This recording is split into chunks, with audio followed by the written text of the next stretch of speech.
Now that you've found UBN Radio and discovered our quality talk shows, it's time to spread the word to friends, family, and the universe. 24 hours of music and talk. Radio without limits. That's why people keep coming back for more. That's ubnradio.com.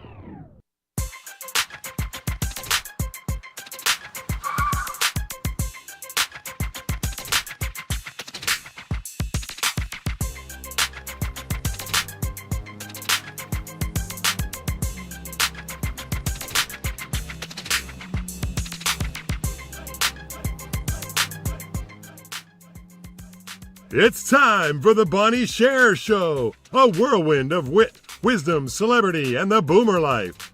With a little bit of this and a lot of that and so much more you don't want to miss, here's Bonnie.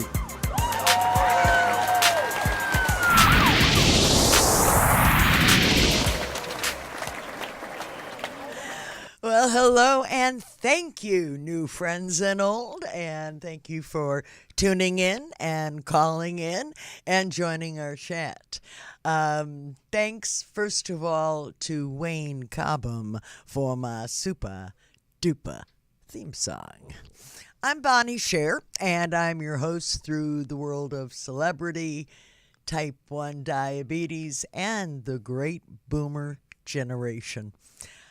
Today's show is an exciting show for me, especially as we have on with us as our guests, disco diva, gorgeous Jessica Williams, and the newly named chairperson of the Los Angeles ADA Advocacy, Peg Abernathy, who is a T1D member of in our community. So if you have a question or you have a comment, please feel free to call in at 323-843-2826, or you can follow the hashtag BSHER Radio, BSHER Radio on Twitter.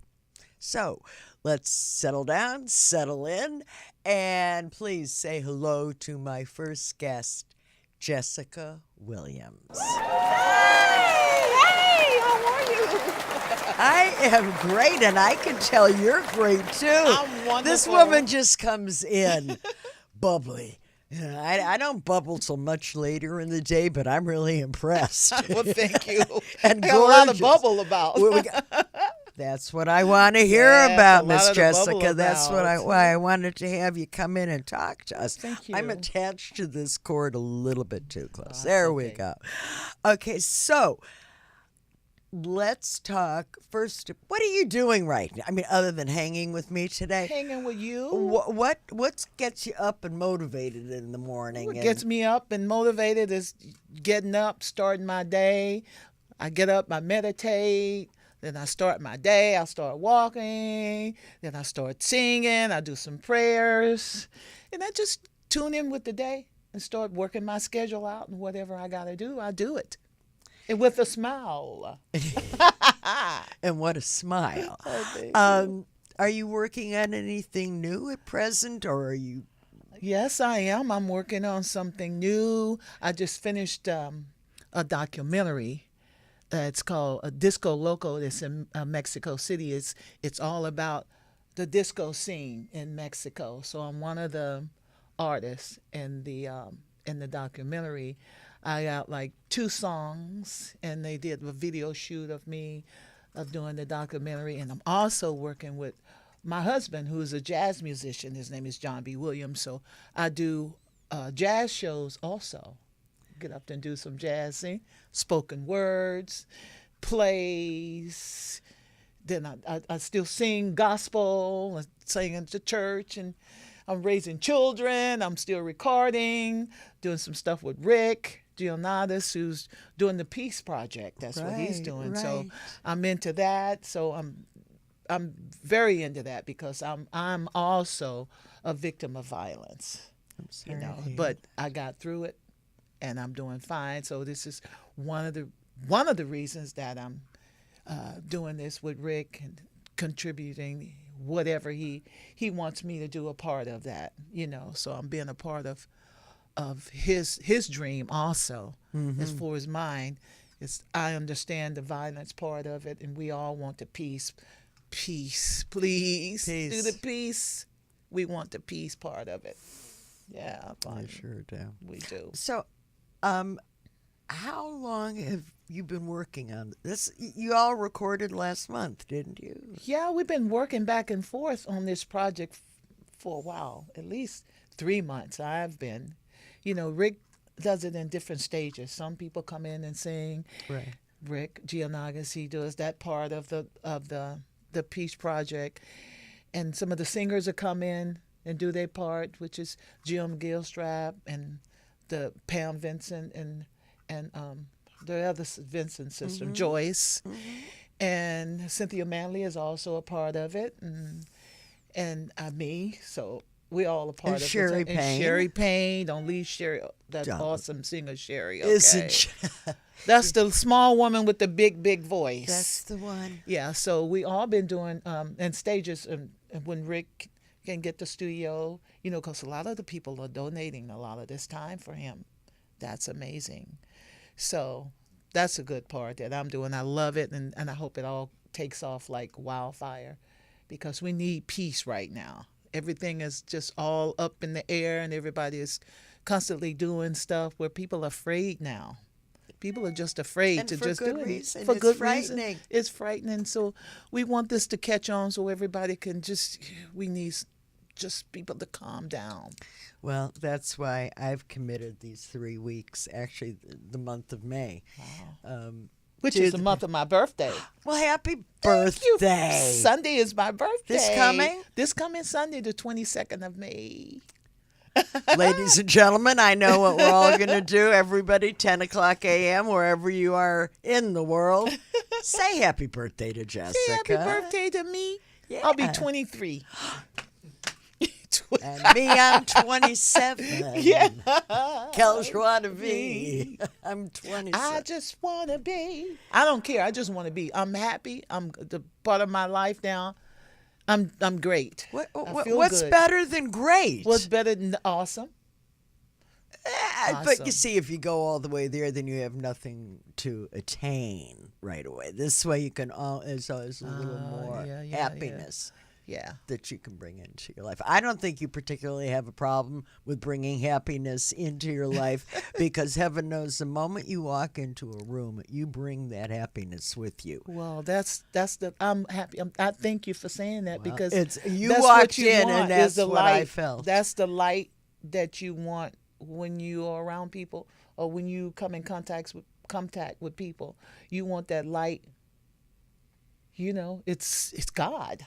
It's that light that you want to touch people and know it. So maybe if there's a little more of that, then Yeah. it can offset and maybe dissuade all the anger and all the violence. Yes, that's what we need to see. A little more. I did sweetness. share with Rick that I'm also a product of a Violence violent too? act Yeah. when I was a teenager. Yeah. And I didn't talk about it. I wanted to bury it. I never, ever wanted to bring it back. And I was pretty good at it, burying it. That hurt stuff. And boy, oh boy, it Yeah. didn't stay down. Oh. And when I least expected it, but as a full-grown adult, already a mom of myself, Yeah. and I sat back and I realized what really had occurred then, because I didn't even want to think about it. Yeah. Scary. And I don't know. I mean, I certainly don't wish anybody else to be the victims, but it certainly does pull into a real sharp, crisp image Yeah. of what's going on. I know that there's anger, but work on the anger. Don't work on Don't the work on me. punishment. Yeah, Don't right? work on me. Work on the anger. I'm on your side, okay? You want my purse, just You take want it. it. And that's. I mean, Me and my girlfriend, I was kidnapped for 3 days. Oh my dear And a Lord. whole bunch of other stuff that we won't even get into. But, I got away and I'm here. I had children then. My I was with my Lord. sister when I was kidnapped off a bus stop. Me and my girlfriend going to pick up a car, and there we go. Here, get in the car with a gun. And that went on for 3 days. So that's a whole nother lifetime story. That's a story that I'm putting into play as a screenplay for television, for Lifetime. That was a scary part of my life. I didn't think I would survive, but I was a fighter, and I was fighting back with my crazy self. From a family of 10, that's all I knew how to do was you hit me, I hit you back. If you did, you got beat up and hit your own siblings. So I was a fighter. Where But I did you got away. fall in age with the 10? I'm in the middle. You're a middle child. I'm the middle. I'm the middle in 5th month. So I'm right in the middle of 10 My children. goodness. All raised up, in gospel church and singing. Most of my people were singers. All of them were singers. My mother and my father, my brother was a professional gospel singer. So that's all I knew what to do was sing. And I started singing when I was in 3rd grade in talent shows and was winning. So then I knew, oh, she can sing. And when I first got my commercial and saw that check, I said, oh, okay, this is what I got to do. Right. This is what I got to do. And it was with Jerry Reed, When You're Hot, You're Hot. Remember Of that course song, I When You're do. Hot, You're Hot? That was one of my first paying jobs, good paying jobs, So when I got in after these checks was coming in, I'm like, oh, well, this is great. I also read that you do a lot of performing in Mexico City, and you just mentioned briefly that you had been down there. Is disco still very popular? Disco is alive there. I'm looking from the audience. I did the Patrick Miller Festival. There was over 11,000 people there. As you could see, there was ocean of people. The grandparents, the parents, and the children. And the babies. The babies are there. I'm like, oh my God, I'm looking down, I'm seeing all stages. Generations of generations from me. I'm down there all the time. I'm going back. I'm going to Guadalajara in July. Then I'm leaving Guadalajara, going to Mexico City. Then I'm going to Oaxaca. So they like me down there. So I go where I'm liked. Well, they like you up here too. Go and get me some work. Working is They're good. my family. They're families to me. I'm going to say, Jessica, you got a lot of Hispanic for Facebook fans. I said, well, I don't consider them fans. They're my family. When I'm seeing them, they're family. We're taking pictures, and you send people that you know from Facebook, and they're greeting you, and you getting all these hugs and all these pictures, and it's just everything. I mean, it's their family. It's like family. I don't consider my fans as fans. I consider them as family members. That's amazing. And that's awesome for me. And they just keep bringing me back. When I'm thinking that's it, Well, here they come. yeah, well, they know where they're going to get their love from, huh? And I'm a good performer, too. I shake my thing still. I can still shake them down. I bet. So you're doing the traveling, you've been recording. Is there anything that you have maybe tucked away in your wish list that you haven't done yet or that you would like to attempt? Well, yeah. Well, raising grandchildren. I raised my grandchildren, 4 of my grandboys. But I've always wanted a home for children. Like after a certain age, and homes, they're 18, they're gone. Right. You gotta leave. So I would like to have a house, like a halfway house for When they children age when out. they age out, where they can still, because a lot of the foster parents will turn the kids out when they don't have that check. 18, that's it. So a house like that, I love kids. I do. I'm a kid. I never got to be a child because I had a child when I was 16. So I never got to be a teenager, but I'm like, kids, I love kids. anybody's kids. I'm liking kids. So I would, yeah, that would be one of the things that I would like to do was have a house for children or grown-ups, in between. I call them in between. Right. When they're 18 and 19, they're still children. They still need help. Until they're 25, I believe. Yeah, until they can go on their own, really. Right. Right. Well, know. the brain isn't even formed enough No, yet, no. which is really a large part of it, which is Yeah. why I say usually around 25. Yeah. You're going to, because all through those late teen and early 20s, there's so much discovery going on, but they don't even realize they're discovering. No. And it's hard for them to go out on their own because of the pay wage. Who can work and live off of $7 and $8 an hour? It's hard for anybody Of course it is. to live off of $8 and $7.50 and $10 an hour. So they still need help. They still need a little help where the parents got to come in and save them. We want them to go and be on their own, but they still got to come back because they can't afford to be on their own. So that's another thing that we,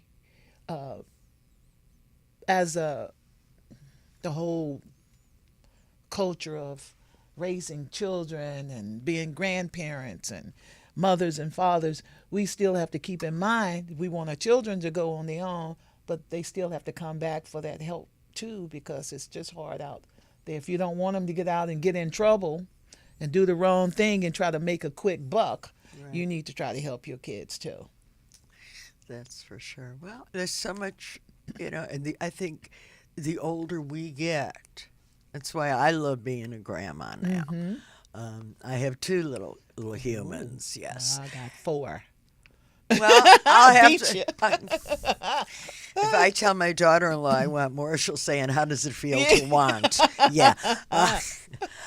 There's something different that comes with wisdom and with age and with maturity. And there's something so delicious about those little ones. My first rule is I never say no. Okay, that's for your never mom. say no. That's for your mom and dad. Don't expect coming here to say this is not no. No, as soon as I come off the road, I go and get one of the kids or the grandkids or something like that. And the other older ones said, they call me Amr, like knight in shining armor. They all call me Amr. Amr, why you never say no? If I ever say no, you wouldn't be here.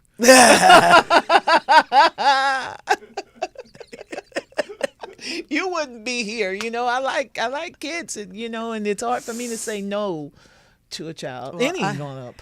I wish you all the best. I do. I think that would just be spectacular. You mentioned your husband, John. So John is still out on the road and working, or does he Well, he's pretty much retired, but he's a cultural affair commissioner in Culver City. So he okays grants and stuff like, grants that come through, and they okay all the art that's outside of the buildings and everything. He has to okay all of that. They have to 10% of whatever the building or whatever the cost is. I hope I'm saying this right, husband. You'll find out if you didn't. You have to put a piece of art out in front of your building and stuff. So he's the one that goes around and the other commissioners and okay all of the arts that's out in front of the buildings and things like that. And he's still performing right now. He's in San Diego working. He's working. He still do gigs. And I still work with him. He's still recording. And he goes back and forth to Austria and Germany. He do base camps, and his endorsers are in Germany. So he do that. Then he goes and record. I go with him too. A lot of the albums, the CDs that I gave you, were recorded in Austria. We put them away so I can't. Oh, that's okay. But anyways, that's what he's done, and I work with him. We do plays, and we do spoken word and jazz, just him and I with the bass. Can you please tell our listeners and viewers how they can follow you know what you're doing, know where you're going to be performing, Facebook, whatever. Yeah, this mostly is on Facebook. If I was really, really into the internet, which I should be, but I'm not. I'm still a dinosaur at that. But you can still see a lot of the stuff that I do. It's on Facebook. Most people do the posting for me because I'm still like, well, how do I do this? You've heard it How do I do that? That's it. With all them kids, wouldn't you think somebody could say, Well, Grandma? that's the one that's showing me what to do that much as that posting. My and the internet. 7-year-old grandson grabbed my phone from me, and he said, "You're doing that wrong." That's what I'm saying. I must have done something right sometime. I write down whatever they tell me to do. Then here I go. Then I post and do that. And one of my from Cynthia Manley, she's always, Jess, you need to learn how to go on Facebook and do all of this stuff, girl. You getting work from Facebook, and you're not even on Facebook. So she's one of the reasons, not the only reason, Miss Cynthia, but you're one of the reasons that I started getting on Facebook more. So I must say, to have Cynthia Manley Was she- in your corner and on your side, I would do anything she said. she's something else. She isn't is she? a pistol. We had look who I'm talking to about being a pistol. But I must say, I am just thrilled. Yeah, I'm she's something. delighted that you were here with me Thank today and that we got to talk about the Peace Project, but most Yeah. importantly, to meet you and feel this energy, which, by the way, if you were here in this room with us, you would feel it's palpable. Oh, that's so and nice to no, say. It's the truth. You got chill bumps I running do. up my I arms, do. girl. I do. You I got do. them running up you my gave 'em to arms. me. The best. Please stay in touch with us. Let me know will. if I can tout anything you have coming out, and just stay in touch. Thank with you. me. I will. I got your phone number, girl. So I can She's- call you. I got your number. I I got think your number, baby. Well, before we do go to break, it's been great having you here with me. Thank you. And thanks for coming on the show. Oh, thank you for having me. Truly my pleasure. You are listening to the Bonnie Sher Show. Come on and join the conversation. Call us at 323-843-2826, or you can follow me at hashtag BSHER Radio on Twitter. Coming up, a shout from my soapbox. My soapbox is all about who I thought got it right and who I think should be truly ashamed. So let's go to break now with a tune that actually was recorded by Miss Jessica Williams. The hit song that first brought her into my purview and alerted me to this terrifically talented woman, Queen of Fools. Take it away. Yay! Woo!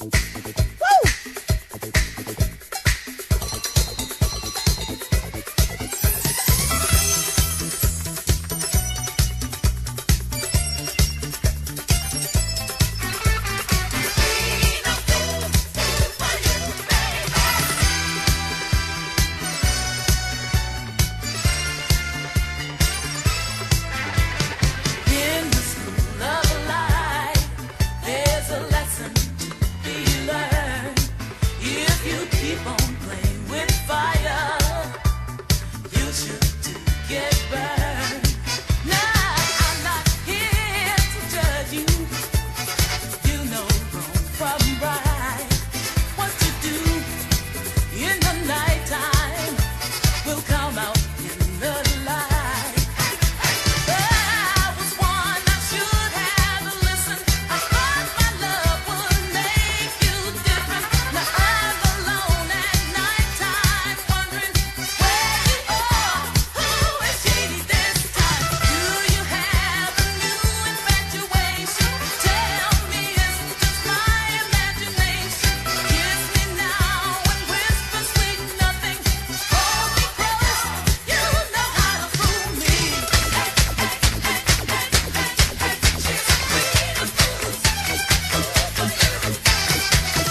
Well, welcome back to the Bonnie Sher Show. Joining me in this segment is Peg Abernathy, who is a member of the T1D community from right here in the great state of California. At least now. Yeah, Peg. Yes, ma'am. Hi. Hey there.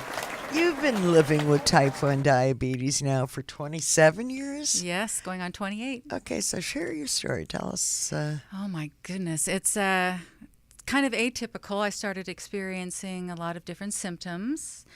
Backing up, this was a while ago, as we all know. And I was a performer in Los Angeles, and all of a sudden I started losing weight.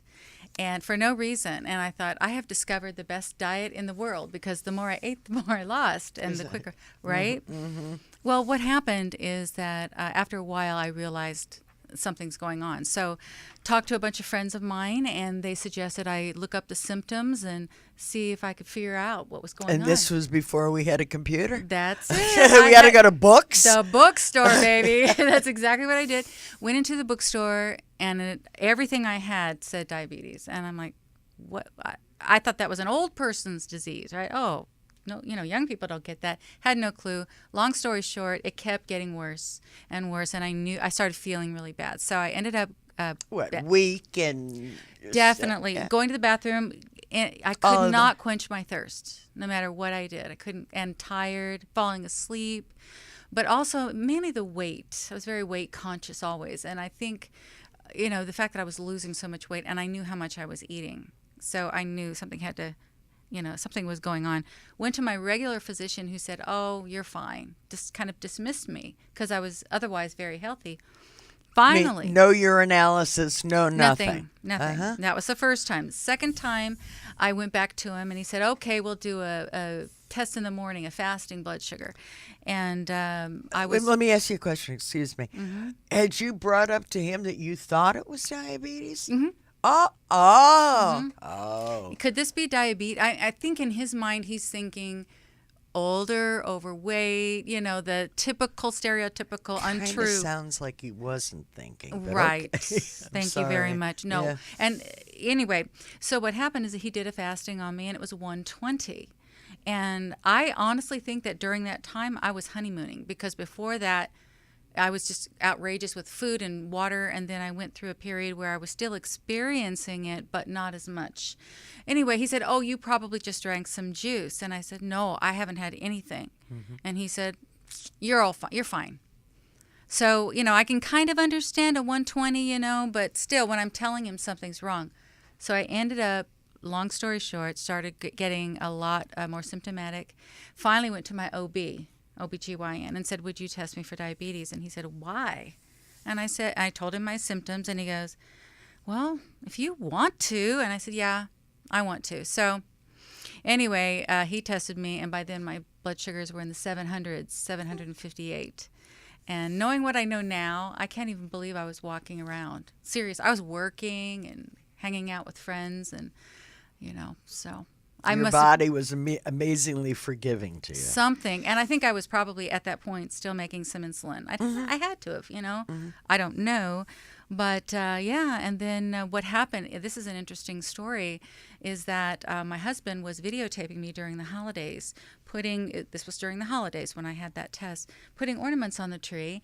And I was being silly and goofy. And I remember I turned around on the camera, and I looked horrible. I had really bad dark circles, and I was gaunt. I had lost about 30 pounds. And so anyway, the phone rings while he's rolling the camera. The phone rings, and I go, "I'll get it on video." I put the thing down, and he kind of follows me to the phone, and then he just turns the camera off. That was the phone call from my doctor that I had diabetes, type 1 diabetes. That is pretty amazing. It's on camera. It's on film. And I even know the time that it was, because how back in the day with the old VHSs, they used to have the date and time. Right. That's how everybody got in trouble, because of the date and time. Exactly. They couldn't fool it. But you could. But anyway, that's another story. But so that's my story of diagnosis. But even at that, this endocrinologist that my doctor, that phone call, he said, you have to go right now. I've made an appointment with you. He's right down the street. Now, get your keys, get your purse, go right now. I went in there, yada, yada. Long story short, they stabilized me on insulin, and then he took me off insulin and put me on pills. I had that very same Yeah, experience. like that really do anything for a type 1, you know? Unbelievable. And what was the thinking? I think it was my age. I think he thought because I was older, I wasn't a little kid, so, she can't have juvenile diabetes. Well, they took me off insulin, but it was a honeymoon period. And I was in college at the time, and all of the dorm rooms were pretty gray. And I knew that I was in trouble when my complexion matched it. the Oh, room. yeah. Seriously. And this man was Wow. known to be the guy in those years in New York. Wrote all the books, and he just missed it with me. So of course I wound up in a coma after 3 days. Oh my yeah, goodness. I went right down. Yeah. I went right down. But Wow. it still is amazing to me. It still happens. To this day. Right? I recently interviewed a physician who's actually an oncologist. Having nothing to do with what I do here, there was a study that I thought was very interesting about nutrition as a partial part of the, and it came up in conversation. I know what it was. My decks went off. Okay. Okay, and he said, "What's that?" I said, "Well, I wear a sensor." Right. He said, "A sensor for what?" I said, "I'm a diabetic," and he looked at me and he said, Don't tell me he's going to put you on a diet and give you a vitamin. "But you're so thin." Oh, no. I was like, "Okay, sit down. Let me Diabetes explain 101. this to Yes. you." Yeah. So, when people who are not clinicians, people who are not medical folks, make a remark because they don't really know the difference, well, you can't really jam them too much because the doctors don't know it either. That's the so thing, is that Bonnie. not a failing within our community to make this better understood? And the whole thing of changing the name of type 1, Something, type yeah. 2, type 1.5. You know what? I'm actually working on a blog as we speak on this very thing, the misdiagnosis, especially in little kids, because little kids are dying unnecessarily because nobody just checks their little finger. Do a $1 finger. Test it. one drop. Right, exactly. Test one drop. By the way, did I mention test one drop? Right. Symptoms, as I'm sure Peg will tell you also, can greatly resemble the Flu and the bug, a stomach bug. Typical. but also without fever. Yeah. That's got to be a kick also. If you're seeing all those symptoms and there's no fever, that right away something's up. Something's and up. This article that I'm writing is so I sit back and I go, I can't believe I'm going to lay this at the feet of the medical community. But in my opinion, they should know better. They shouldn't wait for the parents to come in and say test them for type 1. It should be standard protocol. If a kid comes in with flu-like symptoms or anything, stick their finger. You look in their ears, don't you? You check their little mouths, don't you? You look in their eyes and check their heart rate, don't you? Then just give me your finger, honey. Stick the finger. Should that maybe be a part of every baby? I believe so. I think so too. Absolutely. Because we were just it's a big talking deal. with Jessica about grandchildren, and the idea that either of my two little humans would ever have to walk this path. I mean, okay, I'm being very dramatic, but No, then but it's again, true. no. No, you're not being dramatic. 'cause it's true. I just. Yeah.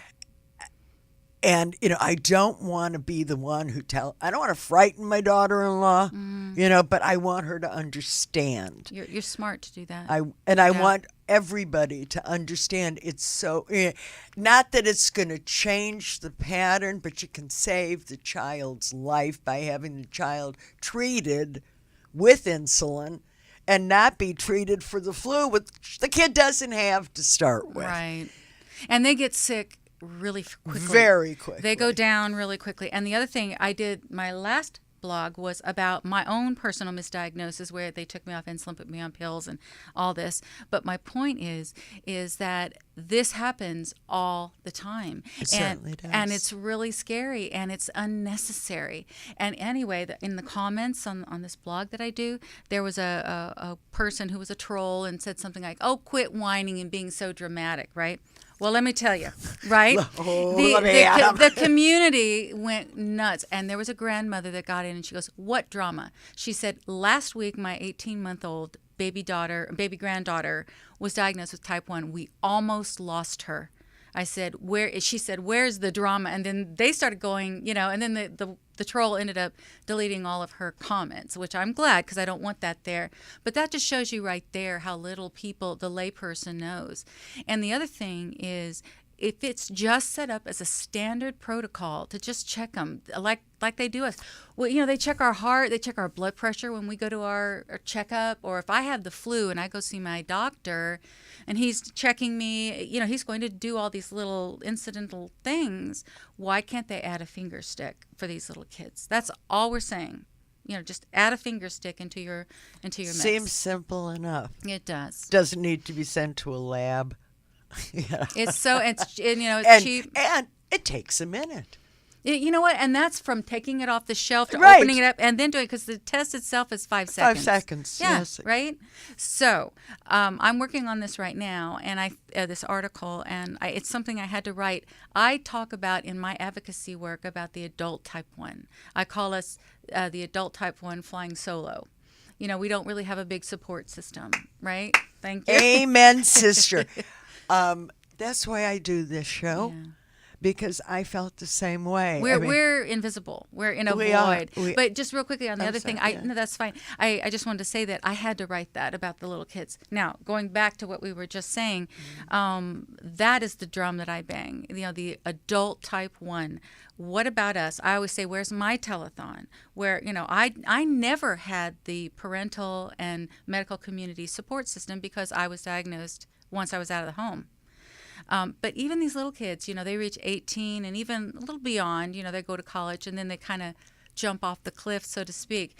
I actually was speaking at a school of pharmacy, and there was one pharmacist that raised his hand and he said, "At what point does a person go from a type 1 to a type 2? At what point did you go from stupidity to really dumb? Yeah. Exactly. And did you come in last in your medical class? Are you, right there? But the bottom line is there's so many misconceptions about type 1 and type 2. People, it has nothing to do with what I eat or don't eat, what I weigh or what I don't weigh. It doesn't matter. It's never going away. I tell people, if I have the flu and I can't eat for 3 days, I'm still infusing insulin because I need it. I liken it to a manual drive car versus an automatic. The average person just has this automatic car that does what it's supposed to do. We do it manually. Right. We can still do what the regular car does, Right. but this component of getting from A to Z, I have to do extra steps that you may not have to do. So, Well, anyway. I'll tell you what. You and I are so totally on the same page, and maybe this is why Christelle Oram Yes, I put love her. us together. If you all might remember, Christelle was a guest on my show a few months back, and is to yoga and healthy Fitness, eating, competition. And God love her, somebody should be. She's type 1 and just amazing. That's my point. Yeah. You A shout out to you, Crystal, Hi, Christelle. for putting us together. That's how we met. She sent us a mutual email. Yes, she and I did. am so very pleased. What I'd like to do is we have to kind of come to a close on this now, but I would like to invite you back periodically Sure. and have you keep us informed on what's new, what's not new, Would love to. where we can really get together as boomers, as adult type 1s, because I'm not finished either. Right. And You also, know? And that's why I pulled up that hashtag. All diabetic lives matter. yeah. Right. know. And even though we're adults and we can handle Well. ourselves, but sometimes I like to stay in bed and get mad because I have diabetes too, and I like to meet with other people that I know, right? I should know better. You should know better. No, I shouldn't. It's hard. It's hard. And someday, I do know that feeling. I mean, I Yeah. can smile and go along, but some days I just can't get it up to do that. I know the old, I don't let diabetes define me. Well, it doesn't define me, but it's there. It can get in my way. It sure can. So It does. Tell Anyway. tell our people, please, how they can follow you. I know that you write for Huffington. Tell us all that good stuff. Okay, well, I'm a blogger for the Huffington Post. I'm very grateful for that. I actually was invited to do this, to write on the adult living with type 1, and I said, are you kidding me? So I do that, and like you said, I am the chairwoman for the local ADA advocacy committee, which I've just started that in the last few months. I love that, and I'm finding that that's really a place that I'm supposed to be. How it all plays out eventually, I don't know, but definitely I've worked in the corporate world in diabetes for many, many years, and I'm getting a little taste of this advocacy stuff, and I like it. So, but the other thing is that we're happy to have you on board. well, believe I love it. me. Twitter, you can reach me at Diabetes Media. So it's at Diabetes Media is my Twitter handle, and I have some great folks that love to retweet things when I put things out, and we have a network of people that we all help each other out. So at Diabetes Media on Twitter. Okay. Well, take her up on that. Stay in the loop. Yes. Thank you. You're Thank very you welcome. Thank so you. Oh, please. Thank you so much.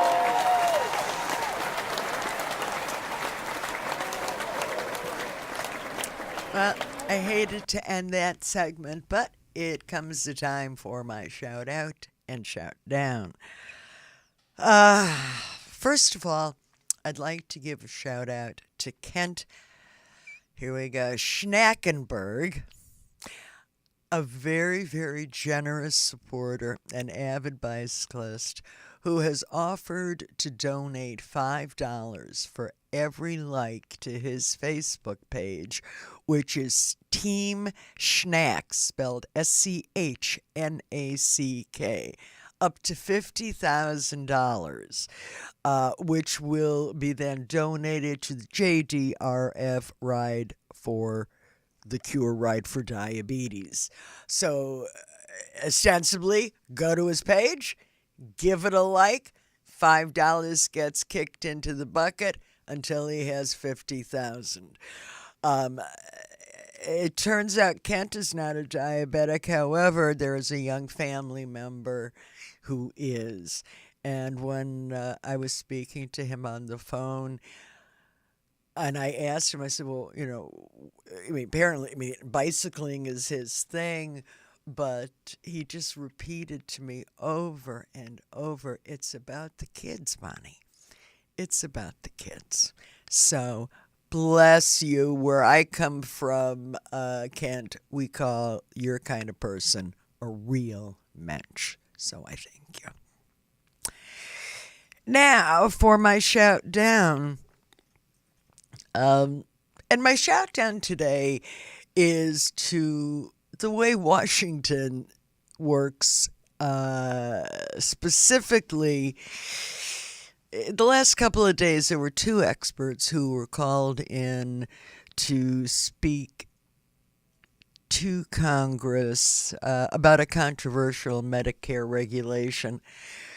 And that was submitted as written testimony to the House subcommittee on Tuesday. And what happened was these two different missives were were identical. They were written identically. Both of them talking and outlining their opposition to a plan to, what they wanted to do was cut the amount of money that physicians could get paid to administer medicines to patients in their offices. this is a big deal, I guess. It's usual for witnesses on the same side of an issue to share a point of view. What's not so normal is for them to use the exact same words to articulate it. So how did this happen? Well, here's a big surprise for you. The lobbyists were involved, and the goof reveals that these hearings turn out to be really just another venue for this partisan posturing, and yet a big money lobbying fights to play out. There's a lobbying firm whose name is Hart Heath Strategies, and actually Hart Heath does business with both of the organizations that the witnesses represented.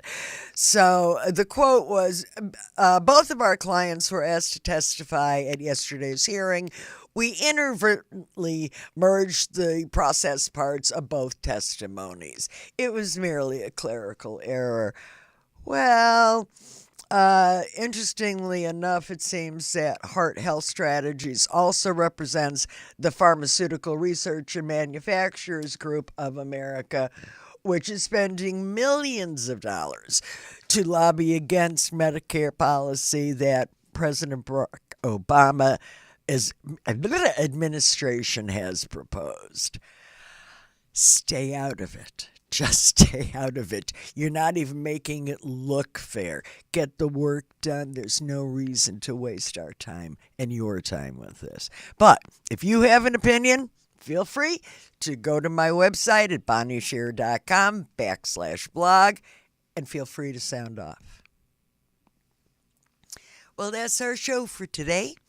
I hope you'll return next week for another 50 minutes of boomer life, celebrity, and the type 1 diabetes community. I'd like to thank today's guests again for coming in and sharing the time with you. I also have a special note of thanks to Corey Bowen, who I forgot to send you the picture. Yeah, well, I'm a bad girl. So look real closely. See the necklace? Yes. The necklace is all hand woven onto 14 karat gold. And aren't I wonderful at this? This is why I never got this job doing commercials for jewelry. And all made out of black onyx. So the bottom line is it's onyx and gold. It's handmade. It's hand wrapped. If you want to see more of Corey Bowen's jewelry, go to my website at bonniesher.com. Drop down to the bottom. You'll see a link to Corey. Click on it. He does wonderful things, and they could be yours. Well, for my friends old and new, most of you know what an enormous influence Sammy Davis Jr. had in my life. He was my friend, and he was my mentor, and I miss him very, very much. And if by chance there are speakers up in heaven, well then, Mr. D, this one's for you. Take us out.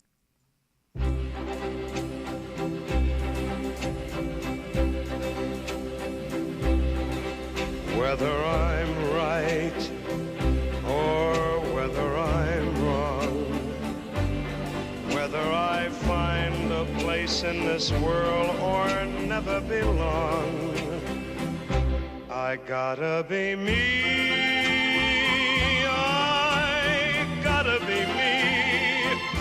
What else can I be but what I am? I want to live, not merely survive. And I won't give up this dream of life that keeps me alive. I gotta be me, I gotta be me. The dream that I see makes me what I am. That faraway prize, a world of success, is waiting for me if I heed the call. down, won't settle for less. As long as there's a chance that I can have it all, I'll go it alone. That's how it must be. I can't be right for somebody else if I'm not right for me. I gotta be free. I've gotta be free. Daring to try to do it or die. I've gotta be me. I'll go it alone. That's how it must be. I can't be right for somebody else if I'm not right for me.